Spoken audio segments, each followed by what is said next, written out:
Krishna, Hare Hare, Hare Rama, Rama Rama, Hare Hare.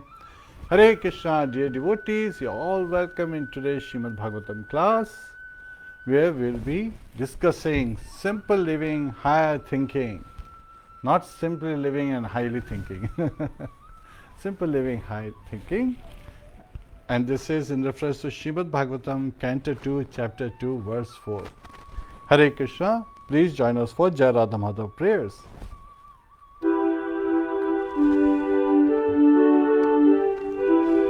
Jai Radha Madhava Kunja Bihari, Jai Radha Madhava Kunja Bihari, Gopi Jana Vallabha Girivardhari, Gopi Jana Vallabha Girivardhari, Yashodanandana Brajana Ranjana, Yashodanandana Brajana Ranjana, Yamuna Tira Vanachari, Yamuna Tira Vanachari, Jai Radha Madhava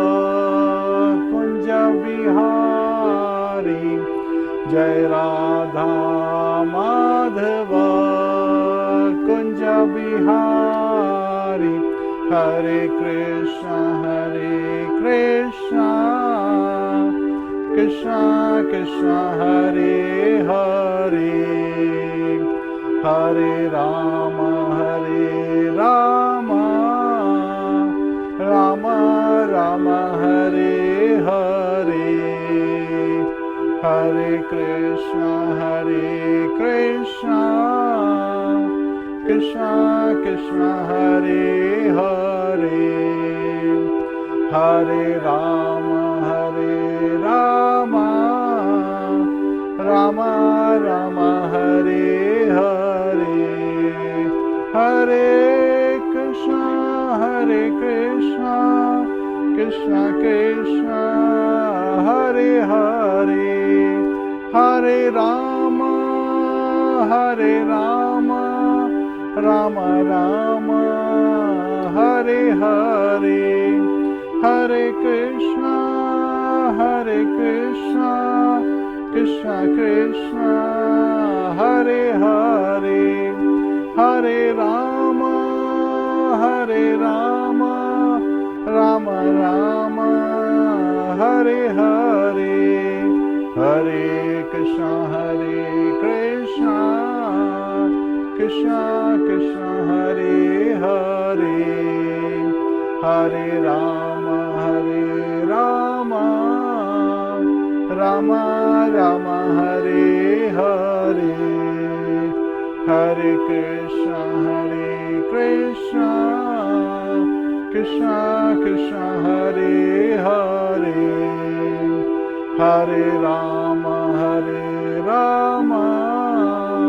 Rama Rama, Hare Hare, Jai Radha Madhava Kunja Bihari, Jai Radha Madhava Kunja Bihari. Hare Krishna, dear devotees, all welcome in today's session. Please join us for Mangalacharan prayers. Om Namo Bhagavate Vasudevaya, Om Namo Bhagavate Vasudevaya, Narayanam Namaskritya Naram Chaiva Narottamam, Devim Saraswatim Vyasam Tato Jayam Udiriyet, Shavatam Swakatha Krishna Punya Shavana Kirtanaha, Hridayanta Sohya Bhadrani Vidhunoti Suhasatam, Nashtaprayesha Bhadreshu Nityam Bhagavata Sevaya, Bhagavatir Uttam Shloke Bhaktir Bhakti Nashtaki, Hare Krishna, dear devotees. Please join us in the recitation of the verse Srimadbhagavatam, Canto 2, Chapter 2, Verse 4, where we will be learning how to live a simple life and focus on higher thinking and of course the absolute truth, name, form, activities, pastimes, and discussing them. So the Lord in our heart is going to guide us as how in our life we can be very simply taking the proper approach. For this we need sadhu sangha. So that is just the secret, and we'll reveal other secrets as we discuss this particular chapter. Srila Prabhupada is covering some amazing realizations from his very life in this particular, in the purport for this verse. So please join us in the recitation of the verse. Satyam shita kim kashipo prayaser baho swasiddhe upaburhane kim satye anjalo kim puradhan partriya Didval kalado satikim dukulahe. Translation by His Divine Grace, says Sri Bhaktivedanta Swami Srila Prabhupada. When there are ample earthly flats to lie on, what is the necessity of cots and beds? When one can use his own arms, what is the necessity of a pillow? When one can use the palms of his hands, what is the necessity of varieties of utensils? When there is ample covering or skins of trees, what is the necessity of clothing? Hare Krishna. Please join us for Guru Pranati.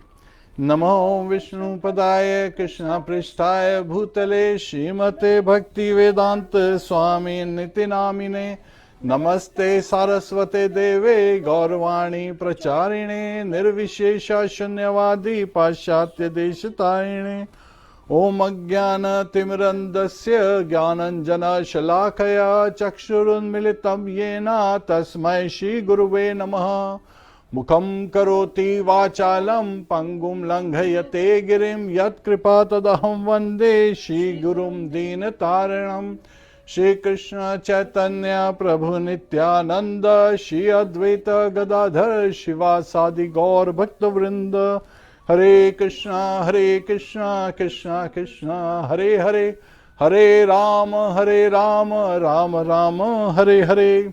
Hare Krishna, dear devotees. So here we are discussing simple living and higher thinking, and the Lord in our heart guides us so that we get shelter of a bona fide spiritual master, and we can take the shelter of sadhu sangha, because that's where we can be protected in with proper guidance.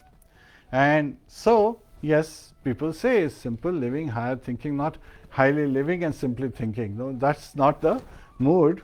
Or, the other way is simply thinking, yet at the same time just doing as a lip service. No, we have to actually take these instructions in our life so that we can focus on what is favorable for us and what is unfavorable for us. Anukulyasya sankalpa, pratikulyasya varjanam. So these are the first two limbs of surrender. So we have to decide, where are we surrendering? Are we surrendering to Maya by thinking I am this body and seeking sense gratification? Or are we thinking of Lord Shri Krishna, surrendering to Lord Shri Krishna and thinking that I am not this body is only a media, and I am the spirit soul, Jivera Surupaya Krishnera Nityadas. So again, this is just the sambandha, that we are the eternal servant. But what does a servant does? A servant serves the master. So who's the supreme master? Lord Shri Krishna. Not these senses, not this body, not the expansion of this body in the form of wives, children and so forth, the relatives, friends, nation and so forth. So again, this kind of like expansion of isms continue. We have to understand that we have to serve Lord Shri Krishna, and that is like putting the water in the root of a tree, so that automatically all the branches, all the demigods, all the living entities, they become satisfied when we serve the Supreme Personality of Godhead. So here, basic necessities of life. What are the basic necessities of life? Sometimes people say, yes, it's simply roti, kapda or makan. We need something to eat to sustain and maintain the body. And we can simply, maintain the body by eating nice, pashtik, nutritious food stuff. We make roti, dal, chawal, sabjis, all these things are sufficient. We don't have to go elaborately into the domain where actually people are intoxicating themselves, right? That is not maintaining the body. So we have to be very clear as what is maintaining the body. The food is to serve and maintain the body. But at the same time, Lord Krishna says, Yagya Shishta Shina Santo Muchante Sarvakil Vishay Bhunjate Te Togham Papa Ye Pachantatma Karanat.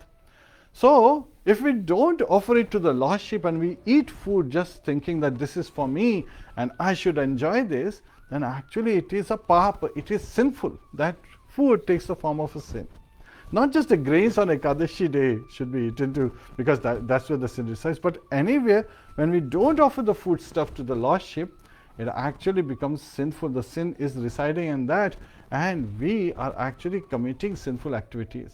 So we should be very careful that everything belongs to the Lordship, and everything should be served, to the Lordship. And then it becomes Mahaprasad. And then we can honor the Mahaprasad, understanding with the proper mindset, proper understanding that this is by the mercy of the Lordship that we get all this food stuff. We don't have the capability to, just somehow from thin air come out with these grains and all that. All these necessities have been simply provided by the Lordship, and we should understand what is appropriate and what is not appropriate. Now the second is kapda, clothes. Well, in Vedic culture, it was so simple that people would just wear dhoti kurta or dhoti chadar. So simply, this is like a rectangular piece of cloth. Nobody has to say what's your waistline. People would buy, still today, the devotees, they buy a dhoti, they don't say, does this dhoti fit me? Because when you wear it, you can adjust it accordingly. So that is the beauty. And when you wear chadar, it is just to cover the upper part of the body. So there are various aspects that people came up with. I want to wear this kind of clothes, I want to wear that kind of clothes, I want to wear shirt, pants, jeans, and the varieties, all the fashion industry flourished, right? And then you see the models on these big, advertisement boards, where you're seeing that they are literally skinny, they don't even look like humans. But people are fascinated by these people who are showing that they are very happy wearing these clothes, but in real life, they are very miserable. So again, they may be living a highly visible, opulent way of life, but then it is only skin deep. It doesn't have the substance. So we should understand that our life is to have simple living, and two aspects I just covered is that have food which has been offered to the Lordship, have clothes which is sufficient to cover the body and live nicely. And then when it comes to living in a place, right, people make big houses and various kind of arrangements, while we have so many nicely simple life where we can simply live. All we need is a place to rest, and that has been identified here. So in this regard comes a story. Once there was this spiritual master, and he had just one disciple, and they were both living in a jungle, and his spiritual master was teaching him how to read Bhagavad Gita, how to live the life as instructed by Lord Shri Krishna in Bhagavad Gita. And this disciple was very absorbed. He was feeling transcendental bliss in the company of his spiritual master.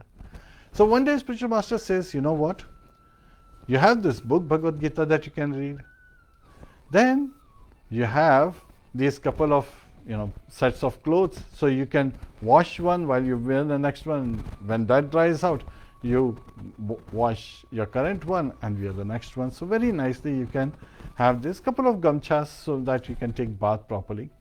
And there is a nice river flowing, there is also a lake close by, there is also a fountain close by. So you have various choices. You can simply, in this jungle, you can go and take bath. Then there is so nice fruits, they are growing on the trees. So you can eat those fruits and keep your body healthy, strong. And then what's next? Yes, you have to live. And this cave that we are living in is sufficient place. You can put some kusha, some grass, so it has to have some more comfortable bedstead. And that is sufficient. And I will come back soon. So hearing this, the spiritual master leaves.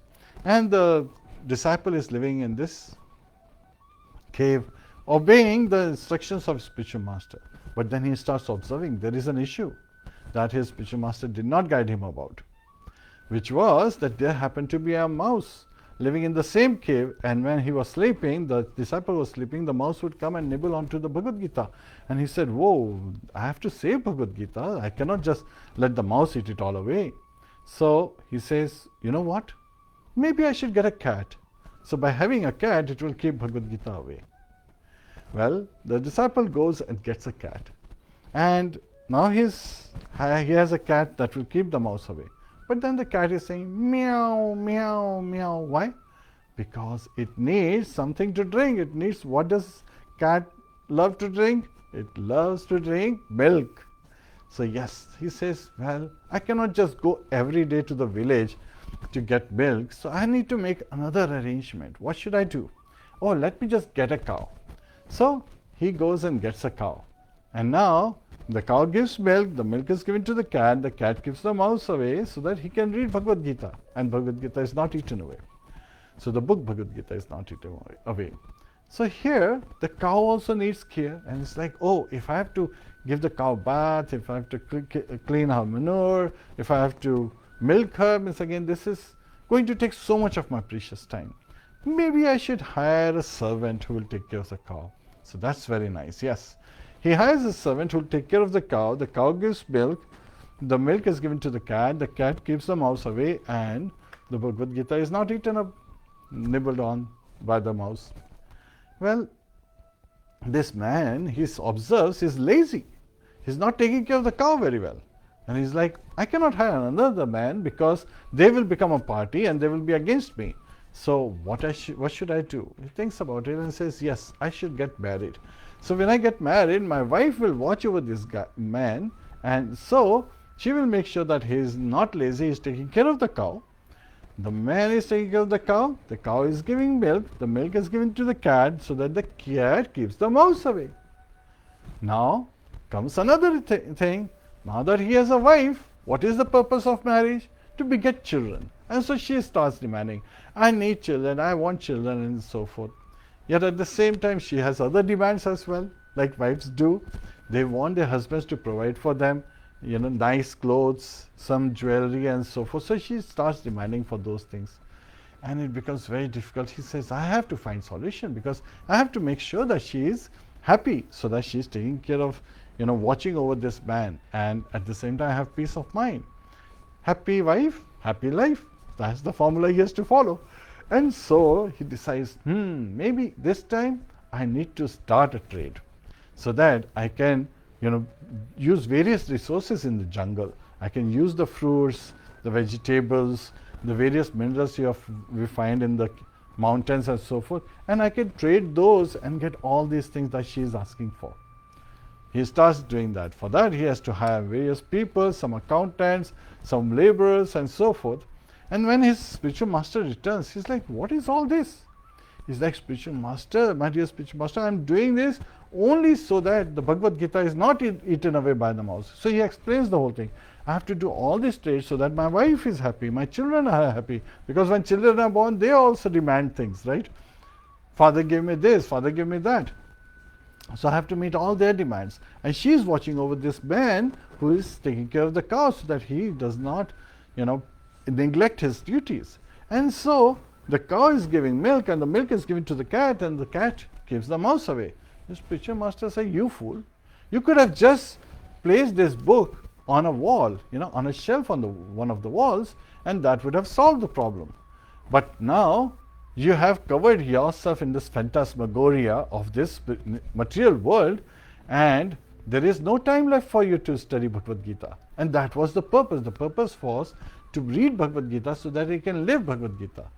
But when driven by mind, a person can be completely entrapped by the material energy. And that is the special quality of material energy. She is constantly deluding us, even cheating us. But then, who is cheating us? It is we thinking I am this body. That particular aspect is what cheats us. Prakati kriyamanani gune karmani sarvashaha ahankara vimuddhatma karta ham iti manyate. So all these activities that are being performed based on the desire of the soul are carried out by this material energy. Prakriti kriya manani gune karmani. So again, there are three gunas. And ahankara, thinking I am this body, because of the false ego, vimudha atma, mudha. Mudha refers to asses, fools. So a foolish person, a person with a small fund of knowledge, is thinking I am doing all this and wastes this precious human form of life. So this human life in 8.4 million species is a very rare gift, and we are actually not even qualified to receive this gift. But when we misuse this and lose it completely, then there is no solution, and we have to fall down in this material world, and we are caught in this material world. Now somebody could ask, what is the solution? Well, the solution would have been simply that this disciple should have taken shelter of his spiritual master early on. And in the absence of his spiritual master, he should have further sought out some of the sadhu sangha, some of the sadhus in the area, and taken instructions from them, so that he does not waste his time, and they could have easily helped this person. So here, very important lesson. Sadhu sangha, sarv shastra kaya, love matra sadhu sangha, sarv siddhi haya. So by having devotee association, we can keep ourselves properly, like our bhakti lata, which is our devotional service. Our devotion is protected, this creeper of devotion is protected by a fence, and this is sadhu sangha. They are like the fence, and in their association, even for a little time, one can attain perfect success. So again, perfection can easily be attained when we have sadhu sangha, a fence of devotees. So they are like the fence, and these fences keep animals from coming in. And also we should always be careful not to commit Vaishnava Aprad, not even commit Jana Aprad, because Vaishnava Aprad is like mad elephant disease. When a mad elephant walks into your garden, it's going to destroy everything, which includes the creeper of your devotion, the Bhakti Lata Bij. So again, we have to understand from this perspective, as when we are looking from the perspective of simply, having a simple life while having a higher thinking. Now what is higher thinking? Higher thinking is focusing on the 9 processes of devotional service. Shravanam, Kirtanam, Vishnu, Smaranam, Padasevanam, Archanam, Vandanam, Dasyam, Sakyam, Atmanivedanam. So we have to follow these processes, which simply starts with the prayer. Hare Krishna, Krishna Krishna, Hare Hare, Hare Rama, Rama Rama, Hare Hare, Hare Krishna. So in this regard, what is the relationship we should have with the various devotees? Some devotees may be, above us, some below us, some on the same level as ours. So again, we have to understand how to treat and how to behave with each devotee, so that we have proper understanding of behavior as well as loving exchanges going on.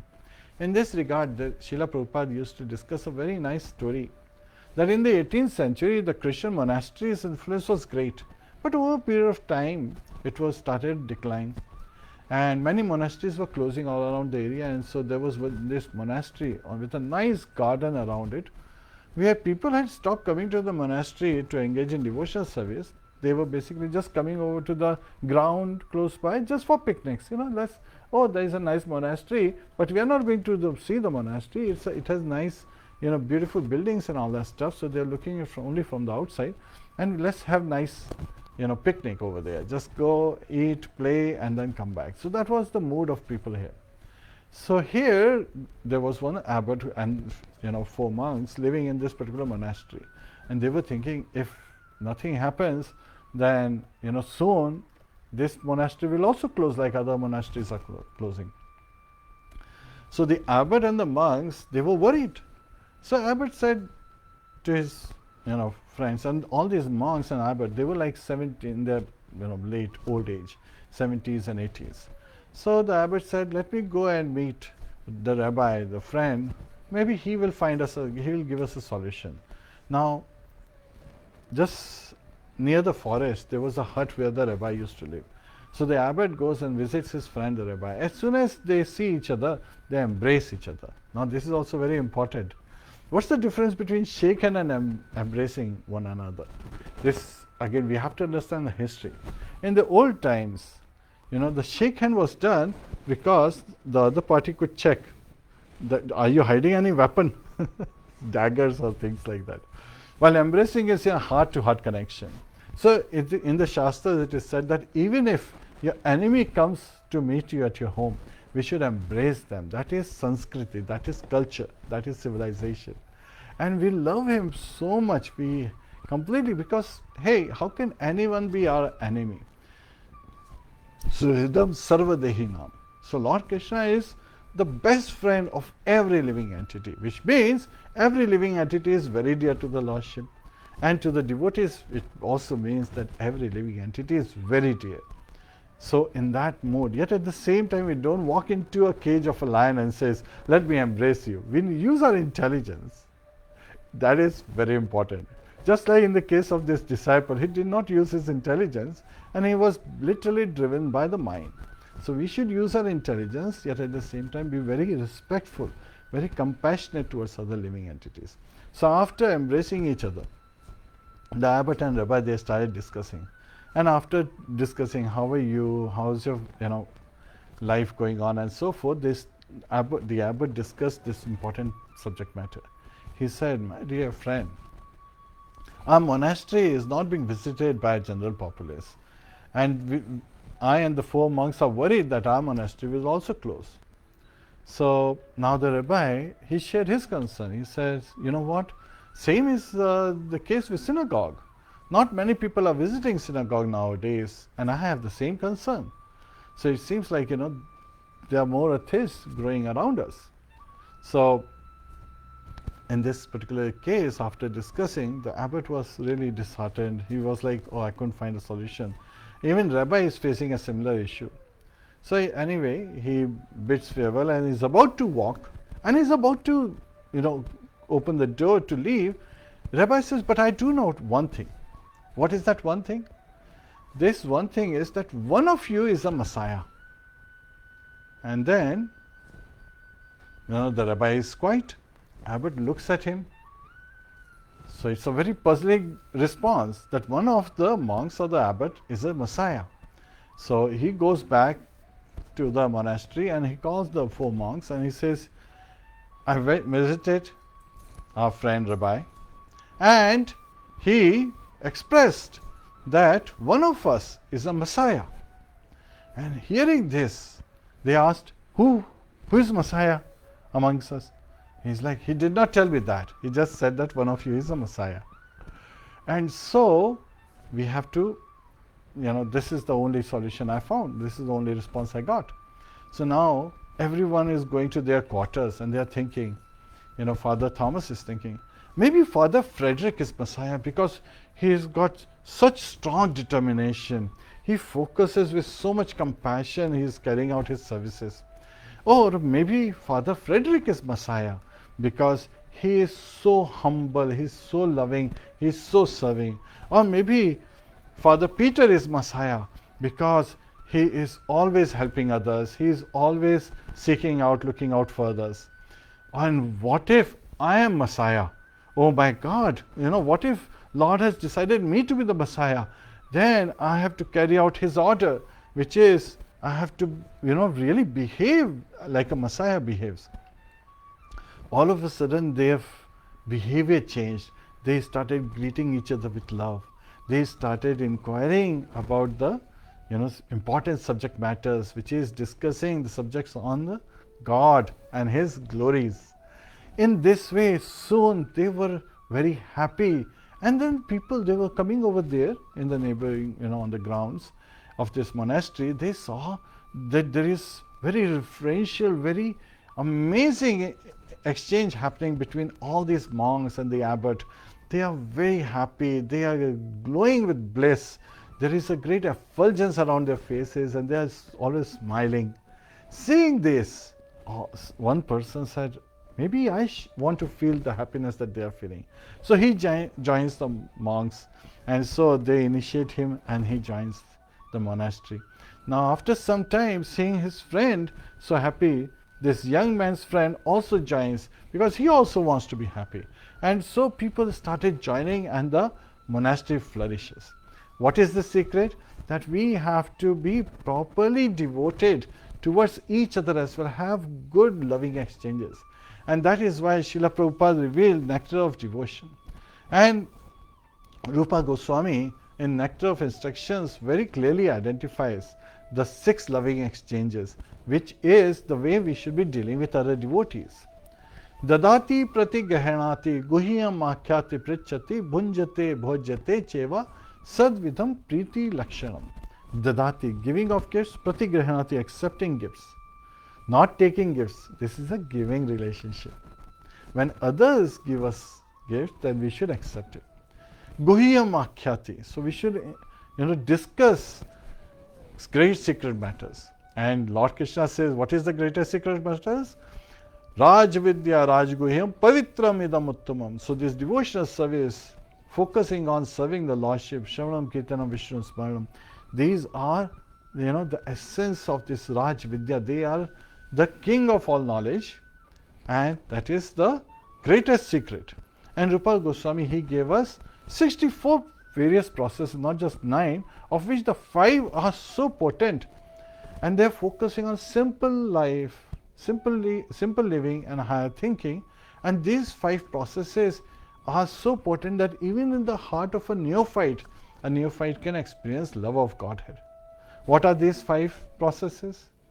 Deity worship, worshipping Archa Vigraha. And Lord Krishna says that whoever discusses or reads about this important subject matter in Bhagavad Gita, oh my dear Arjun, he is actually worshipping me by his intelligence, by one's intelligence. Second is chanting. Very easy. All we have to do is call out Hare Krishna, Krishna Krishna, Hare Hare, Hare Rama, Rama Rama, Hare Hare.